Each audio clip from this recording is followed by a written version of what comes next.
Presenta Banco de Seguros del Estado.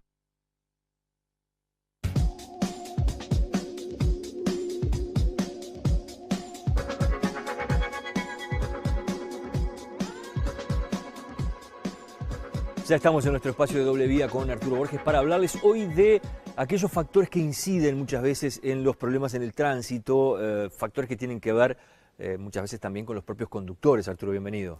Muchas gracias, ¿cómo estás, José? Las distracciones, por ejemplo. Es una, ¿eh? Bueno, dentro de las causas o condiciones adversas que tenemos los conductores, la podríamos clasificar en dos. Unas son internas, propias del conductor, y otras que son externas, que son sujetos, ¿verdad?, a la situación de tránsito. ¿Cómo pueden estar las calles, el estado del tiempo y demás, ¿no? Por ejemplo, el atmosférico, de todo eso. Pero hay algunas que nos interesan mucho, que hoy en día vemos algunas reacciones de los conductores, que pueden estar influidas por elementos internos del individuo. Uno de los más importantes que tenemos es la fatiga. Yo diría que mucha de la agresividad que hoy se está viendo... Gente cansada. Yo creo que sí. Además, porque los individuos fuera, en la vereda, hablando contigo, se demuestran pacíficos. Pero llega determinado tiempo de manejo, una hora del día, por ejemplo, donde vemos la mayor agresividad, cuando es al finalizar la tarde. Vemos que al correr de las horas, el individuo que ya está entrando después del mediodía en la etapa de decaimiento, tanto físico como psíquico, se sube un volante y el individuo es agresivo. Y uno de los primeros síntomas a los que podemos atribuir esto es justamente la fatiga, que el individuo quizás no lo toma muy conscientemente, ¿verdad? Dice, no, estoy cansado, estoy fatigado. No, el individuo, porque el físico demora quizás un poco más en determinar la fatiga en el conductor. Pero sí está el psíquico, es decir, ¿quién soporta todo el ejercicio del manejo? El cerebro. Y tenemos un límite. Y ese límite está dado por cada persona y cuál haya sido su actividad durante el día. Entonces, nosotros creemos que es un factor fundamental que el conductor reconozca cuándo empieza a estar fatigado. El primero que reconoce la fatiga, el primer síntoma, es que el individuo se mueve en el asiento. El cuerpo es el que primero avisa primero. Detecta la máquina perfecta. Lo primero es cambiar de posición. O a veces tomarse la nuca. O querer abrir el vidrio para oxigenarse un poco. Ese es el primer síntoma. Y esto tiene muchísimo que ver con lo fundamental de la conducción, que es prestar atención. Porque a mayor fatiga, la atención, cuando el conductor se enfrenta a situaciones de conflicto y debe resolver cuál es la maniobra más segura y más precisa, un estado de fatiga puede ser primero... Los propios reflejos también, ¿no? Bueno, es una segunda etapa fisiológica, ¿verdad? Actuamos en función del reflejo. Pero decía, el tiempo de reacción, con unas cuantas horas de manejo, es mucho más largo.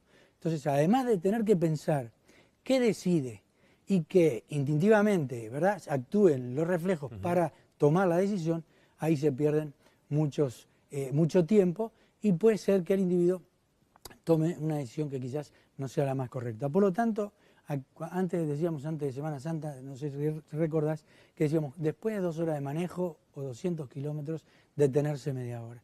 Y esto es fundamental, pero así y todo, si uno se encuentra fatigado, para poder dominar esa situación, lo mejor es parar, descansar, y si se puede... Es bueno dormir, por ejemplo, me estaba pensando en el caso de, cuando mencionabas esto de los camioneros, ¿no?, que a veces están horas y horas encima del vehículo, o los propios transportistas de pasajeros, ¿no? Que es bueno que duerman, aunque sea media hora, no es recomendable. Antes decía, bueno, para al costado de la banquina, duerma un rato y después sigue. Es fundamental, es fundamental. ¿Cómo uno puede dominar el sueño? Cuando uno entra ya en estado de somnolencia, la única receta es parar. Evidentemente, acá no tenemos, como en otros países, si tú viajamos tanto a Argentina como a Brasil, cuando uno viaja, ve que en determinados tramos largos hay zonas de descanso para los conductores de camión. Aquí hay muy pocos donde se puede hacer fuera de la carretera y parar. Pero en recorridos largos y en otros países hay zonas específicas donde el individuo está obligado a parar. Porque evidentemente este es un elemento de seguridad primario, ¿verdad?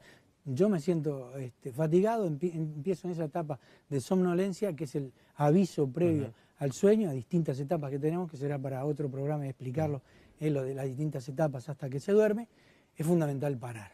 Bajarse el vehículo, si puede dormir evidentemente, puede dormir esas 30 minutos o 40 minutos, y después continuar la marcha. Pero fundamental detenerse. Después está el tema de las distracciones, ¿no? De las distracciones en sí mismas. Y yo diría que tiene una relación directa con la fatiga, porque fatigado el conductor ya presta menos atención a todo lo que le rodea, ¿verdad? Baja la concentración de la atención y es una actividad muy complicada.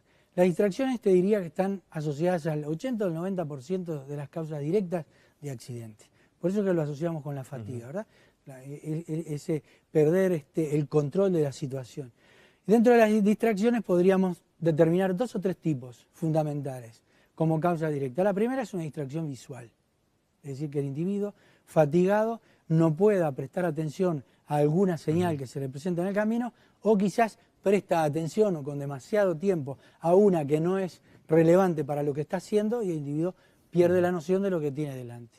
La distracción visual es fundamental porque el 85% de la información entra por la vista. El segundo tipo de distracción que vemos como causalidad frecuente es la cognitiva. Es que, por ejemplo, hoy todo el mundo anda con celular. Entonces, ¿cuánta gente maneja hablando por el celular? Totalmente. Muchísimo. Uno ve muchísimo en las calles de aquí en Montevideo, ni que hablar. Yo diría, mira, si la Intendencia quiere hacer dinero con esto, en vez de ir a multar allá donde tuvimos este problema clásico, lo que sale es a controlar el celular y yo creo que pagan aguinaldo, doble.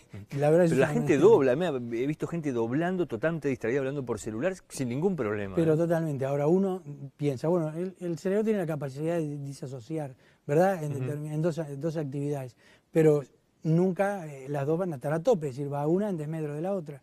Y el celular es un elemento, que ahora después hablaremos. Pero habíamos referido a la cognitiva porque el individuo recibe, por ejemplo, mañana hay que pagar el alquiler y precisamos un vale. Y ya el individuo entra a pensar en otra cosa y no en la tarea que está haciendo. O tuvo una discusión antes de salir de la casa, o perdió un examen, o un problema con el jefe en el empleo. Ahora es difícil sacarse eso de encima cuando a uno le pasa algo y tiene que manejar. ¿Cómo hace, no? Es ejercicio. Es decir, sabe que la conducción es un elemento de 100% de atención y todo lo que lo distraiga, parar y resolverlo. Pero este tema de cognitivo también es muy importante. Mucha gente se distrae, además se engancha con la discusión o con el tema y empieza a trabajar distinto el cerebro y no presta atención a lo que realmente es relevante. El tercer tipo de distracción es la distracción manual. Por ejemplo, el celular. El celular es una distracción que está, científicamente hay evidencias de que reduce el 37% de la atención que el conductor puede generar en favor del manejo. Nadie puede manejar con el 50 o 60% de atención. Y el celular es un tema realmente complicado.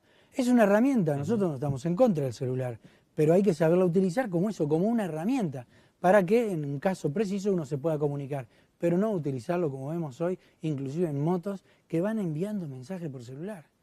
Entonces, esto realmente, como actividad en el manejo, como una causalidad de siniestros, está cada vez creciendo más. Uno incluso ha visto hasta choferes de repente de ómnibus que están mandando mensajes de texto o están recibiendo una llamada por el celular, ¿no? Sí, increíble. Yo tuve una experiencia, vengo de dar una charla en un liceo de Malvin, me tomo un vehículo, un ómnibus, allí en Colombes y Rivera, el individuo toma el celular, el conductor, y empieza a ver que era la señora que lo llamaba.